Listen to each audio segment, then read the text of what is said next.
It's better to be alone than with people who are toxic. So, send your own way. Go MSTOW. MGTOW is elitist, so this is the new group, which is not elitist. Go MSTOW. Not MGTOW, MSTOW. Men sent their own way. Better to be alone than with people who make you feel alone.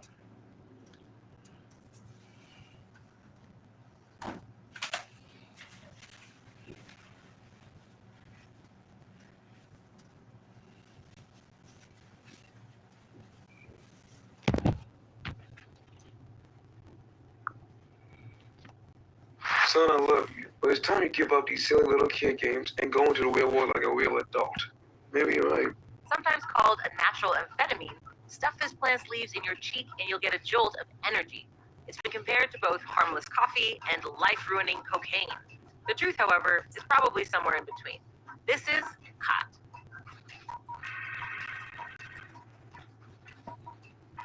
Hey, I'm Tasha the Amazon, and you're watching Flora Logic. Today we're talking about a natural upper that is one of the most widely used plant-based drugs in the world. While it goes by many names, depending on who you ask, I'm talking about khat. Just kidding, it's pronounced khat. Khatha edulis is an aromatic, drought-resistant evergreen shrub that grows abundantly in East Africa and the Cat, I need to get some. Arabian Peninsula. These shrubs, part of Celastraceae, otherwise known as the staff tree family, are tough and can grow in a variety of climates and soils, but prefer arid conditions. The practice of chewing this plant is rooted in the culture, history, and traditions of the people of this region. The leaves of the drug called khat are the chief source of pleasurable excitement in these districts of East Africa. That's what Charles Dickens had to say about this plant back in 1856. And not much has changed since then, with over 20 million people a day chomping on khat's young leaves and twigs. Khat is a natural stimulant, sometimes compared to a strong coffee, and has been cultivated and chewed for centuries as a recreational and socializing drug. Khat is predominantly used in Yemen, Kenya, Somalia, Ethiopia, Djibouti, Eritrea, and Uganda, where it's traded openly and used socially, being particularly beloved in regions in which alcohol is banned. It's used mostly locally where it's grown, because the leaves need to be fresh for maximum potency. Khat, however, is still smuggled to Europe and North America, where it's either prohibited or outright illegal. Khat is sometimes referred to as a natural amphetamine, since it works much the same way amphetamines do, albeit on a milder level. The main culprits that make khat amphetamine-like are two alkaloids called cathinone and caffeine. Cathinone and caffeine release a kick of dopamine, a neurotransmitter that connects behavior with feelings of pleasure. Dopamine is what screams, "That's incredible!" in your central nervous system when you do something it perceives as enjoyable. The chemicals in khat also act as dopamine uptake inhibitors, meaning that they block dopamine transporters, which results in a concentration of these feel-good brain signals. When chewed, khat is said to create a state of euphoria and stimulation, which can lead to appetite loss and greater sociability. This can make chewers talkative, excited, and even hyperactive. We've already covered a couple plants on Flora Logic that have been traditionally chewed for their desirable effects. Like khat, coca leaves, the plant cocaine is derived from, are chewed as a traditional practice in South America to similarly suppress hunger and increase productivity. Betel nuts of Southeast Asia have also been chomped on for thousands of years for feelings of euphoria, as well as greater alertness and work capacity. Unlike khat and coca, which are chewed solo, however, betel nut leaves need to be combined with slaked lime to unleash their full intoxicating potential.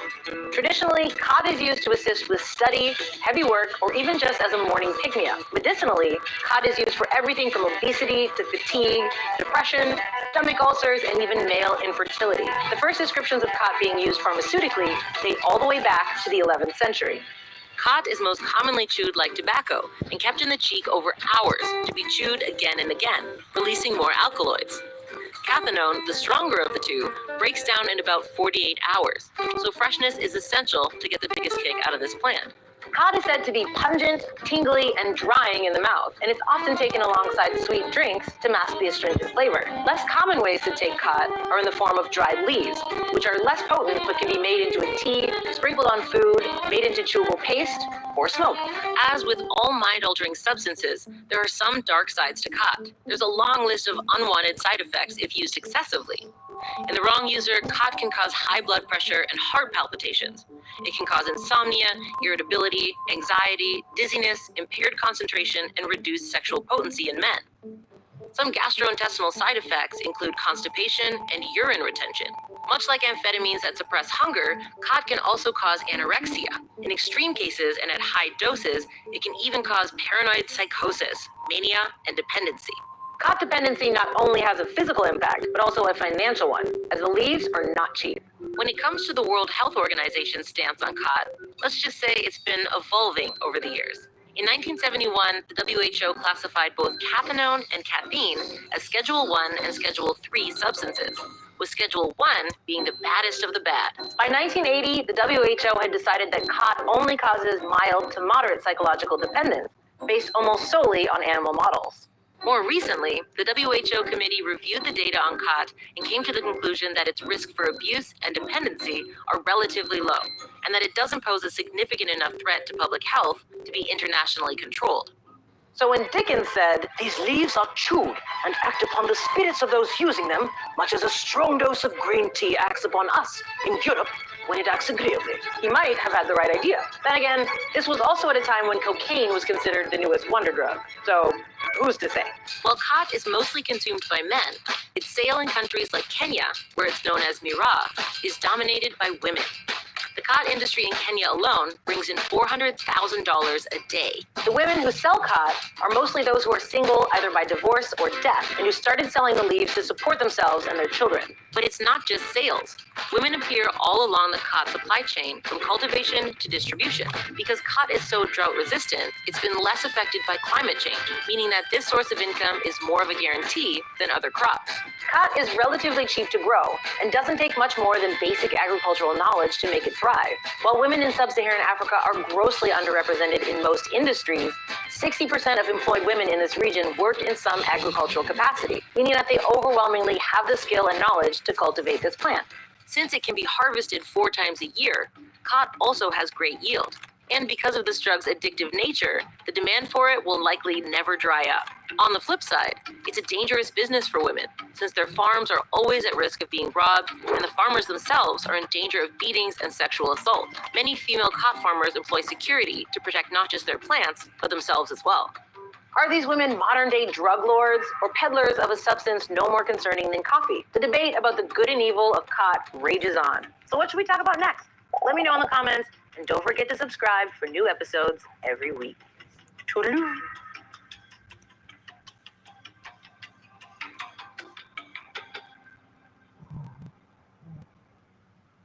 Today we're talking about a natural upper that's one of the world's most widely used plant-based drugs in the world. The leaves of the drug called Africa. Districts.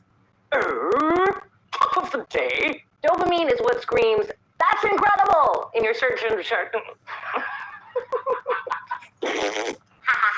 While women in sub-Saharan Africa are grossly underestimated. Just waiting on the cops, hiding out, just waiting for the cops, waiting for the cops, waiting for the cops, waiting for the cops and the sun to come back out. Are these women modern-day drug lords or peddlers? Peddling's on the bikes. Wait a minute. Wait, what happened? No, not Facebook. Or Airhead Bug.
zombies, elite combat soldier. We're gonna track down more updates in the future. So NATO news, NATO Roblox news, and other.